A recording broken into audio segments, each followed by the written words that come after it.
In today's episode, we have body language expert Mark Bowden coming right up.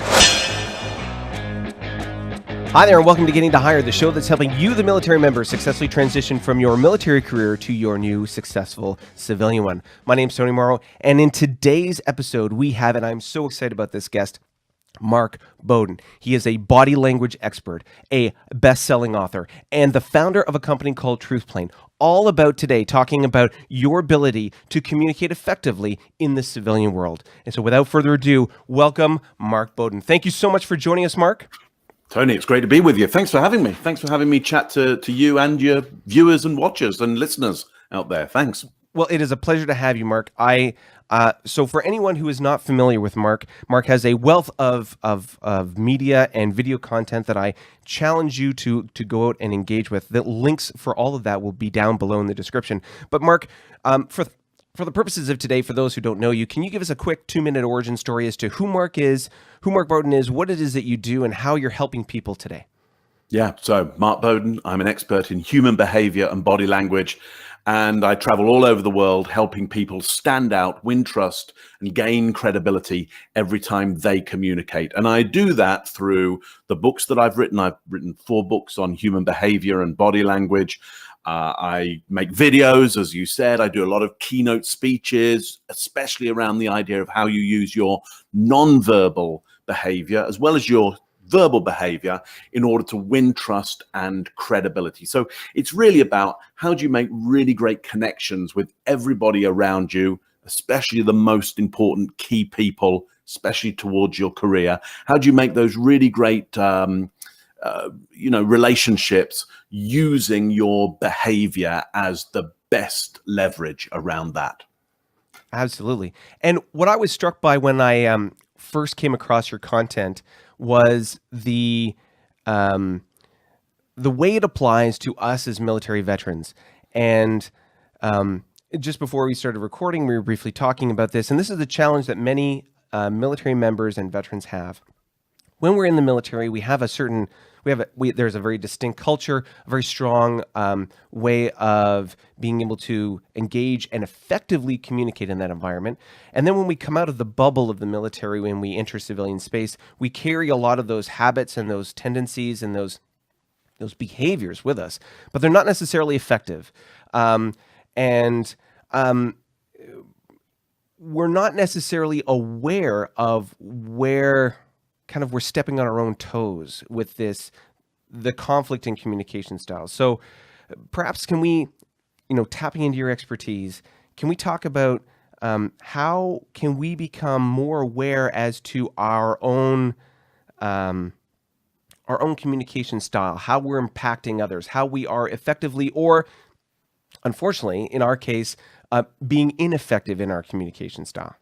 Yeah, sure. So look, first of all, an important way to think about this is that there are no bad behaviors. There's only results that you wanted or didn't want.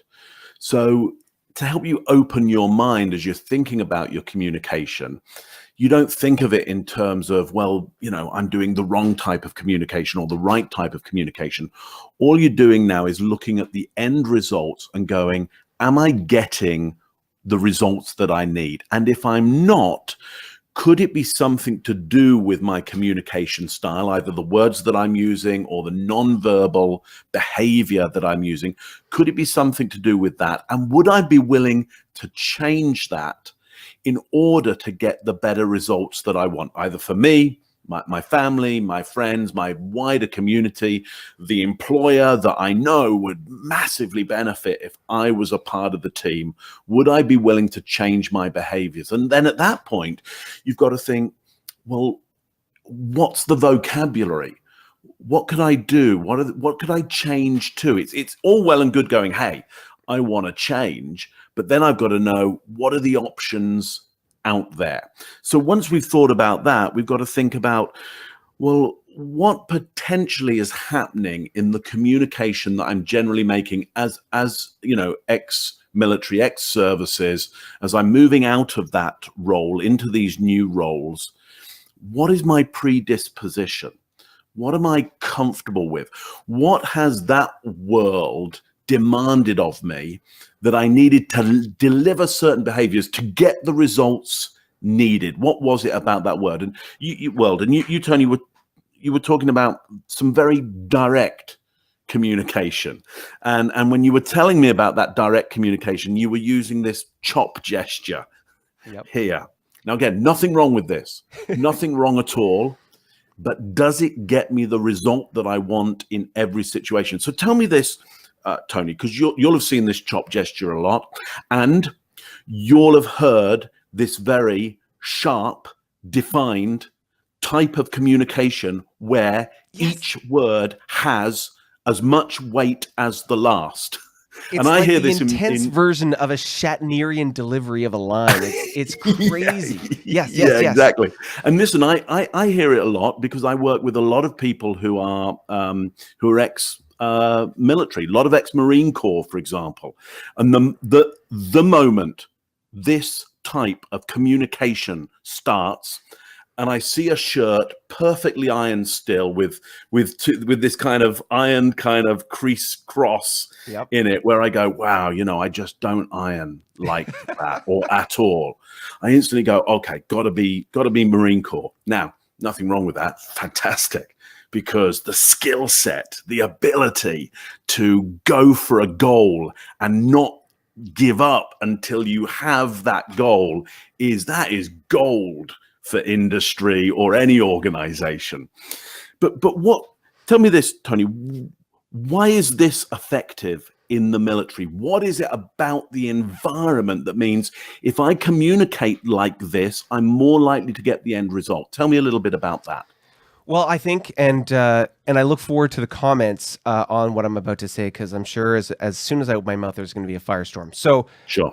When it comes to this judo chop, I affectionately, as a naval warfare officer, or used to be referred to as a Mars officer in the Royal Canadian Navy, we called it the Mars officer judo chop. But I've seen everybody across the forces use it,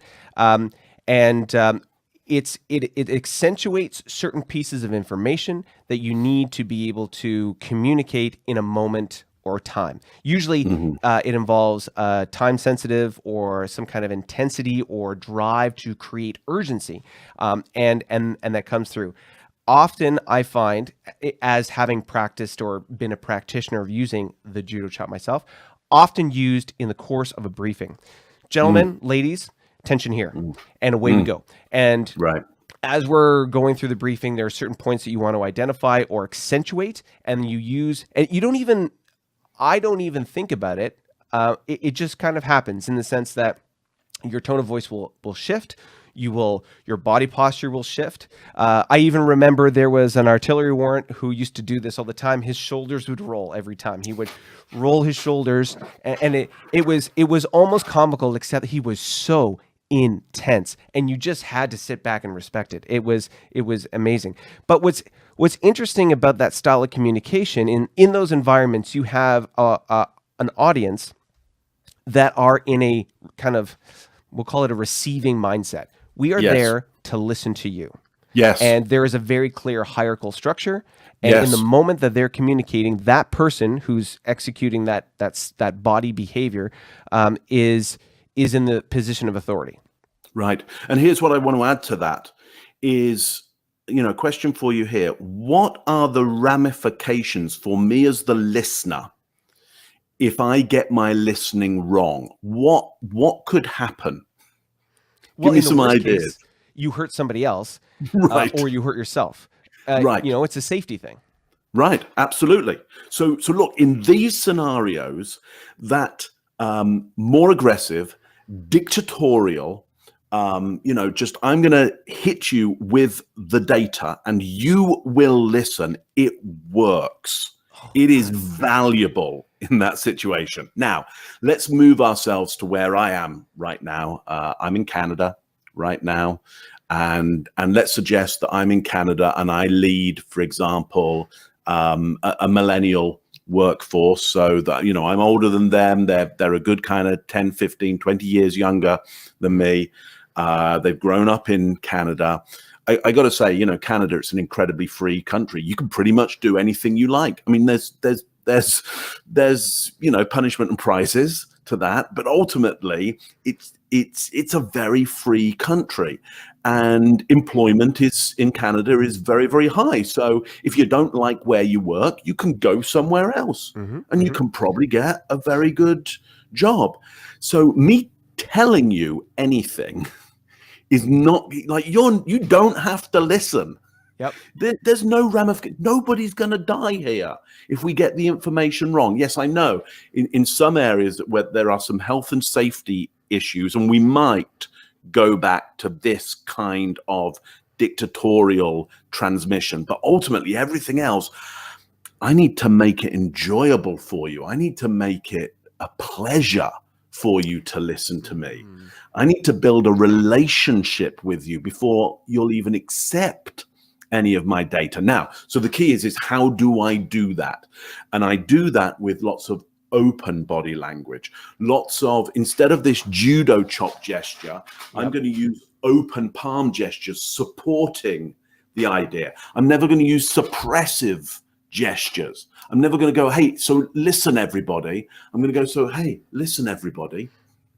Now, I can still use the same verbal language. Okay, so for example, I can say to you, I can say, look, Tony, here's what you need to do, and you must comply with this. Or I can say, hey, look, Tony, here's what you need to do, and you must comply with this. And one, same language, but one feels softer. It feels more inviting. It feels like I'm being supportive rather than aggressive. The linguistics stay exactly the same. And here's what I want your listeners to understand here is you don't need to change what you're saying so much, because what you're saying is important. People are going to hire you because you have a skill set and an intelligence that others don't have. So they don't want that element to change. But they do need the way you're going to get it across to change, because there's so much less tension, anxiety, worry around the results for the receivers. So more open body language. Whatever you think is more open, start doing more open. Whatever you think is more supportive, start doing that. If you feel something is suppressive or closed, or would hurt, or would cause damage, move away from that and move into the open. Does that make sense? Yeah, it definitely does. I mean, with the when you're in the military, we refer to it as like a warrior mindset, and you're very aggressive and tenacious, and you have like drive and energy to accomplish your goals, and that intensity comes through, and especially with the kind of work that military operations tend to be. There's, again, like here I am doing it again. You drive into that level of intensity, and there's not a lot of in those environments. There's not a lot of time for negotiation or depending on the kind of operation and the kind of team that you're working with. I mean, certainly you want buy-in. You need buy-in to be an effective team, but when you're communicating or briefing or transmitting information, it's less about buy into this information. It's like, I'm the authority. We acknowledge that this information's what we're going to be using or working on or is correct, and boom, go execute on this data, as opposed to it sounds like the big juxtaposition here is, like you were talking about, a dictatorial mindset of I transmit, you receive, as opposed to I'm offering you this information. I need you to take this information, buy into it, agree to it. I need you to take ownership of it and run with it, as opposed to just do what I tell you to do. Right. So I think what happens is, my guess is, in the military, is there's not a lot of room for argument, because argument will take up precious time. We'd be better off not arguing, getting on with the order, everybody working out, hey, the order isn't going, it's not getting us the result that we want. And then that information going back up the chain of command so that people can go, hey, we've given the wrong order. This is the wrong way to to go, and they re-execute new orders. That because you've got to have all the team moving together in the same direction with speed and agility and power, essentially. Exactly. Speed of In execution. the world, absolutely. So in the world of organizations, you need to co-opt me onto your team. You don't have real rank over me. Yes, I know you might be my business leader or my manager, but ultimately I can go anywhere. I can take my skills anywhere. If I don't like you, I'm leaving. And if I leave, you're in trouble now. You're in trouble now because you managed me badly. Yes. So, so now you're anxious. You're anxious about keeping me in my position, and you're anxious now about not, treating me too heavily. At the same time, because you may have a military background, you're anxious about getting the job done with that same kind of intensity. And so you just got to view the world in a new and different way. Be open to this an understanding of what the environment and the geography and the situation is that you're in now, I would say. Would the so for example, the that stress, the intensity, the urgency that translates or motivates a lot of individuals who use this communication style, perhaps when they're out of the military, because they feel that pressure to perform or get results and what have you. And so in the moment, perhaps when they're facing some resistance or some blowback on whatever it is they're trying to kind of lead or manage going forward, and they revert to that behavior. Absolutely. Again, one of the biggest challenges that we as military members have when we transition out is the lack of awareness of essentially when we're doing this. Right. When it's something as simple as getting a coffee. Getting a coffee this morning, and I am sitting there or standing there in line, and I can see the cashier struggling, and I'm thinking to myself, why isn't somebody else on the second cash? Why is someone not helping that person? Blah, blah, blah. And then when you're faced with people who are mismanaging or for whatever reason not meeting your standard, and military members are all about high standards. When they're not meeting your standards, you tend to come out with this need to motivate urgency in the person you're dealing with. And while I didn't do it today, and I've managed it much better as I get further and further away from my actual date of release. When I was in the military and when I came out initially, like there were moments when I could catch myself communicating that way to a person who was perhaps unprepared, definitely undeserving of my intensity. And so in a work environment, whether it's a job interview, whether it's a professional environment once you're hired and you're in a new position, or being able to manage your career going forward, how or what kind of techniques can we use to become more aware of what we're doing and catch ourselves in the moment, or in the same context, practice or overemphasize these more open, positive means of communication that are more effective in this new environment, but we're not necessarily naturally, our tendency isn't necessarily to naturally adopt those behaviors. Yeah. So let me take you through the process that I think is best used for understanding how you're going to behave in certain times and spaces and how to countermeasure that. It's not like you can stop it, but you can countermeasure it by knowing what's going on. So the first thing I would say is, can you get a sense of the feeling that happens when you're going to hit that type of communication? Can you get a sense of, here's the tightness I get in my stomach, or here's the frustration that starts to brew in my head, or I get a tightness in my throat here? Can you start to sense some of the things that happen in your body when you're going into that type of communication?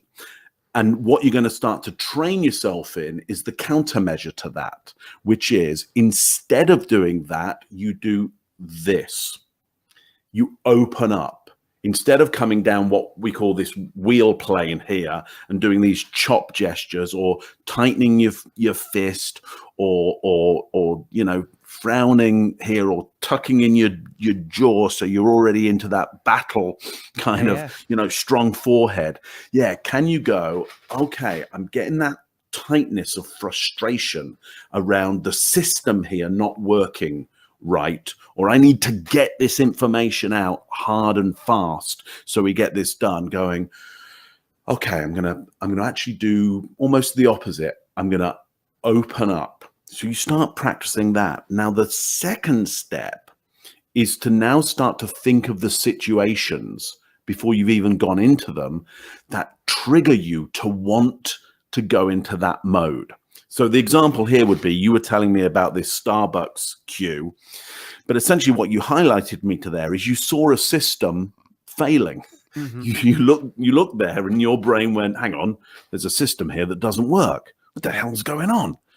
I need to fix this. I need to get this sorted out. Yep. So we now know about you. We could start to make a prediction. Hey, when Tony sees a system fail or shut down, Tony's going to go in there and he's going to sort it the hell out. Now that's great, because I would want you on any team, but I need to countermeasure. We need to countermeasure how you fix it, how you sort it out. So now we know that about you, and you know that about yourself. You can go, well, hang on. So I'm going into a meeting tomorrow. I'm going into an interview tomorrow. And we're going to talk about their business. And I've seen their business, and I see that there's some problems there. I know the issues already. Mm-hmm. You know what I'm going to end up doing? I'm going to end up talking to them about how they need to fix their issues. And though I have the skill to fix it for them and to run a team to do that, this way won't help me. When I talk about these issues that need fixing, I'm going to do lots of open palm, supportive gestures instead of these. When I feel that tightness, when they go, hey, so Tony, what would you fix around here? Mm-hmm. Instead of leaping on it, I'm going to slow it down, open it up. So what we're trying to do now is truly understand ourselves and go, look, I'm a fixer. I want to get in there and deal with systems that aren't working. But I've got to know that about myself and know that I need to do that in a more open, softer, supportive way. Does that make sense to you, Tony? No, absolutely. It's you're rehearsing the scenario in your mind's eye before going in to prep yourself for potential courses of action that you may take just instinctively, so you can recognize it in advance and not go down that path. Yeah. But as is unfortunately the case when you've been practicing something for 10, 20, 30 years, you just may do it. How can you recognize, knowing of course that this style of communication has a very clear response in many people. How do we, in the moment, we've made the mistake. I've stepped on myself. I'm starting to do it. How do I recognize that I'm going down this path? How do I dial it back? Yeah. So again, it's when you're next in that type of communication, get a sense of how does it feel in you? What's the tension in you? Where is the tension? Where is the aggression? So that you can start to recognize it more. Because all that will happen otherwise is you'll just finish doing it. They'll be upset or won't be liking you in any way. And you're like, oh, what the hell happened there? I was delivering great help to them while it's happening. So you want to catch yourself with friends or family or in the store or wherever it is where you've started into this. And it may not be this for you. It may be something else, but you'll know what it is. You'll know what that more military style of communication is. Know it when it's happening in these places where it's not so bad for it to happen. Look, who cares? You're in the store. Who cares? You're ordering you're at Starbucks. What does it matter? But catch it in your own body and in your own mind and go, there it is. Where's the tension in my body? What is it I'm doing? What's the feeling behind it and the sense in my head? So you're getting very self-aware around this, so that when it's happening again, you're more likely to recognize it. And when you recognize it, when you see yourself do it, all you do is go, I'm not going to do that. I'm going to do this. I'm going to do more open palm, supportive gestures. Yeah. I'm going to open up my face more. I'm going to open up my eyes more. I'm going to bring my head up more. Yeah. And I don't try and do it smoothly. I don't try and adjust really smoothly into this over time. I just go, okay, I'm doing the wrong thing. I need to do this. Right. You change immediately. You sharp change, because the sharper change will change people's assumptions about you. A slow change, what they do is they stay with the old assumption with you. You know, Tony's too aggressive. Tony's a know-it-all. Knows, you know, Tony won't work well with, you know, a more diverse thinking group, you know, because he'll just want to hammer it down. The moment you go to that, they go, oh, Tony's open. We got it wrong. Tony's open. The moment you flow from one to the other, their perception still stays with the last idea. Yeah. So short, sharp change into the new style is better. Short, sharp change. There we are. Yeah. So, you know, if a lot of people, folks in transition who might be listening to this for the first time might be thinking to themselves, oh, that's not a problem for me. It's not an issue for me. And 24, 48 hours, a week, a month, a year from now, they realize, oh my God, it is me. And I need to change this. So if they're interested in diving into some tools, some resources, I mean, can you tell us perhaps you've got a number of books that speak to different layers as to you know, communication style, body language, and so on. Your most recent Truth Lies Reading Body Language in the Post-Digital Age, probably the most applicable to kind of what we're talking about now. Sure. You know, they can find these books on Amazon. The links for these books will be below in the description. But can you describe about some of the resources that you've created as far as the books that you've written, and what Truth Plane is, and the company that you've started, and the work that you're doing?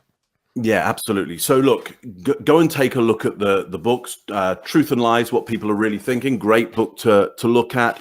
I would also say Winning Body Language is a great one in terms of how to use your body language to win trust. But in many ways, I'm going to save you even doing any of that, because here's what I want you to do. If you do realize that it would be really helpful for you to just take 20 minutes to have a look at some training around this and use the training, what you're going to do is go to bit.ly/winning keynote. Okay. So bit.ly/winning keynote.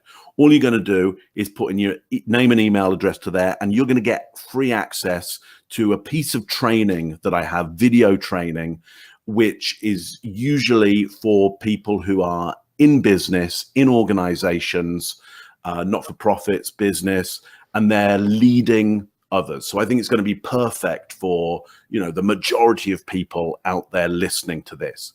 Go and take it, because it's free, because I'm giving it to you, and it'll only take you 20 minutes. And hey, if you want to go on and read some books and do this and that, great, but just 20 minutes of your life, because here's what I guarantee you. If you do this training, you're going to stand a way higher chance of getting those results that you want in interview or in important meetings once you've got that job. Yeah, it's quite easy to kind of go, I don't think I need this, but I'm totally guaranteeing you do, because why wouldn't you? Just why wouldn't you take the opportunity, take the option, 20 minutes of your life? So go to that website, get that. And if you enjoy that and you love that, it's going to be so easy from then for you to work out how you'd get more from me and so on.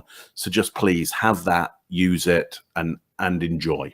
There you go. Well, I'll put the link that you just described. I'll put that link below. That's great. That people can click on and then go to that training. So thank you for that. Yeah, my pleasure. Again, your books, a great resource to be able to tap into. And we'll put the links of that again below. And talk about TruthPlane. TruthPlane is a company that you founded. You've been creating content on LinkedIn around the work that you're doing at TruthPlane.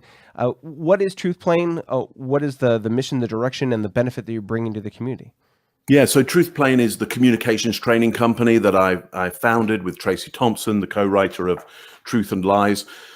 What we do is get information out, help training in a really entertaining way as to how you can stand out, win trust, gain credibility every time you communicate. And our focus is on that non-verbal piece. So if you head over to truthplane.com, you can get a sense of me as a keynote speaker and a communication presentation trainer and engaging content there. And, if it turns out your organization need a keynote like me or some training, that's how to find me. So go and, grab a sense of that. Do link in with me. It's easy to find me, Mark Bowden on LinkedIn.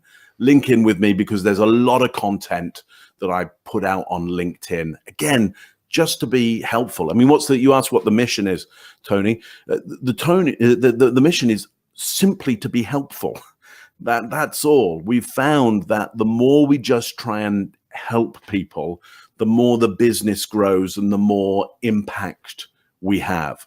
Mm-hmm. So if you see something that is helpful out there, if I've published something and you have access to it, that means I'm telling you, hey, give it to somebody else. Get it out there. That link that I just gave you to the free training, I wouldn't be giving you the link if I didn't hope and think you might give it to your friends, give it to your mates, give it to your friends and family, anybody. We're just trying to be helpful. Link in with me because we're just trying to be helpful. And sure, if you end up buying something in the end, that's all well and good, but that's not our purpose. That obviously happens. We do okay. It's all right. Don't worry about us. The main thing is go and get the help because we want to give you the help. That's the mission.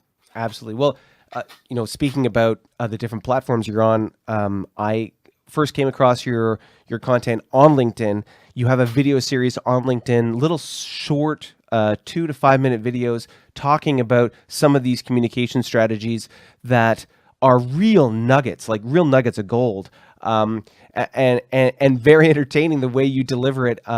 Again, just like great content, great value, and great service to the community. Mark, thank you so much for coming on the show, for providing all these resources, being able to help us. And I look forward at some point in the future to be able to bring you back and rehash some of these subjects as they change and morph, and the needs of veterans are going to adjust as we start implementing some of the things we talked about today.